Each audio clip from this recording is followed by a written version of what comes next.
All right, guys, this is our foam rolling warm-up video. So we're going to start on the bottom of your feet. This one is optional. You can do this one if it makes you feel a little bit better. If you don't want to take your shoes off, that's fine. But all you're going to do is go from the arch of your foot back towards the heel on the big toe side, and then do the same thing on the pinky toe side. So KP, turn a little bit towards that back wall so they can see it. Yep. So see how he's going front to back on the inside of the foot and the outside of the foot. From there, we're going to go into calves. So KP, sit down on your butt like you would roll your hamstrings with the big foam roller. So do one calf at a time here. All right, so you're going to go starting down at the Achilles up towards your knee. So both hands are on the floor behind you, and he's got his left foot right now pressing into the ground, so his hips are up off the floor. Do that both calves, please. All right, guys, this is how you're going to get glutes. You're going to go for the upper outside part of your glute, so as far away from that one spot as possible. Get both sides on this, and you're rolling the leg that's crossed. So meaning his right ankle is on his left knee. That means he'll be rolling his right side. So the foot that's not pressing on the floor is the one you're going to roll out. This is foam rolling out your hammy. So we're going to set up the exact same way we did for calves. We're just going to use the foam roller instead. So KP's got his hands behind him, and he's pressing down into the floor with the foot that he's not rolling with. So he's pressing with his right foot right now and rolling his left hammy. All right, guys, this one's foam rolling out the quads. So you're going to start doing both legs at once in like a plank position. So KP's got as flat of a back as he can. Legs are not down on the floor. This one is less intense than the single leg emphasized variety. So KP, go ahead and do one leg at a time.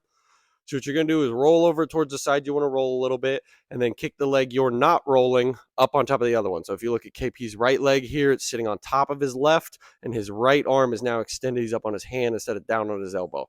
That's what you have to do to foam roll one quad at a time a little more intensely than rolling both at once. All right, guys, this is foam rolling the lat. So what you want to do is get in almost a side plank position where if I was looking at you from a skylight in the ceiling, I see both shoulders right on top of each other.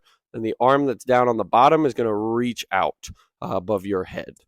From there, you've got one leg kind of bent, pressing down on the floor. So that would be KP's left leg right now. That's really what's going to lift your hips up off the ground, and your other hand. So KP's left hand right now pressing down into the ground. Foam roll from the armpit down towards kind of bottom of the rib cage. If you're not feeling it much, rotate your upper shoulder back a little bit. So back behind your butt. So KP, roll it a little bit towards the wall. Yep, kind of that way. That would make it a little bit more intense. All right, guys, now we're going to foam roll your T-spine, your upper back. So it's really important on this one that you give a big hug. What that means is basically you're going to reach your hands as far around your back on the opposite side as you can. So KP's left arm is reaching around his back on the right side as much as possible, and then vice versa on his right arm. Reason for that is to get your scaps up and out of the way.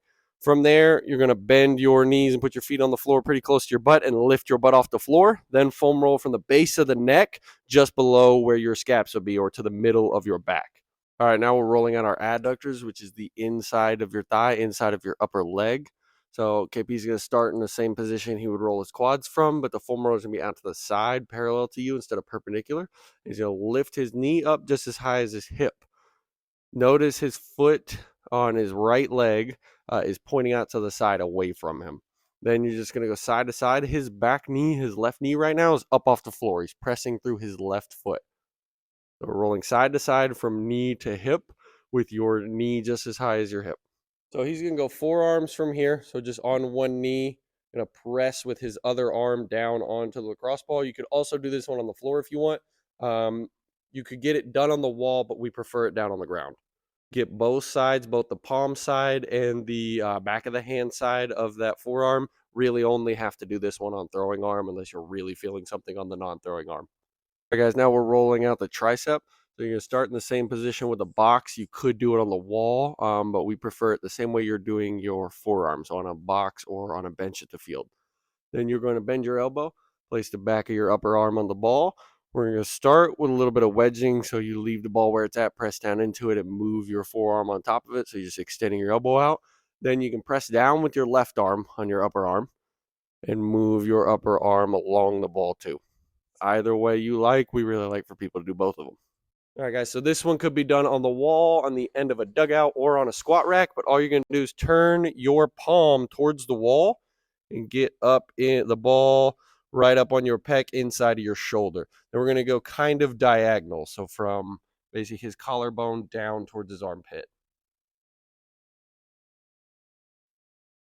All right, now we're foam rolling biceps. So you're going to put the back of your elbow on the front of your hip and use your body to kind of push into the wall. Start with the lacrosse ball down towards the elbow side, and then you're going to use your knees and your body to move yourself around, not moving through the shoulder.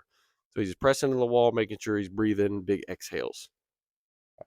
We're rolling the back of your rotator cuff. So you're going to take your throwing arm, right or left arm, doesn't matter, and you're going to cross it over and hold on your trap so it's nice and relaxed. Then just press the ball into the back side of your shoulder and do the same thing we did with bicep, as far as you're going to move your shoulders around. You're not really going to try and move your elbow on that throwing arm, and just roll out that back of the shoulder.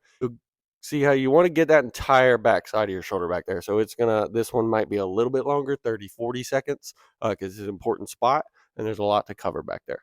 All right, guys, now we're going to show you rolling out the trap. We like to use a barbell for this, as we don't feel like a lacrosse ball gets enough action in there. So you're going to put a barbell up a little bit above shoulder height on the rack, put like a 5, 10, 25, whatever you can handle on it. So KP's got his other hand moving the barbell here. Right hand's moving that barbell, rolling it along his trap. So you can just leave it on the same spot, get both sides. Yeah, you can just hold the front of it when you flip around, or you can put a weight on the other side. If you prefer to use the other hand, it's not a huge difference either way. Same thing here, make sure you're exhaling.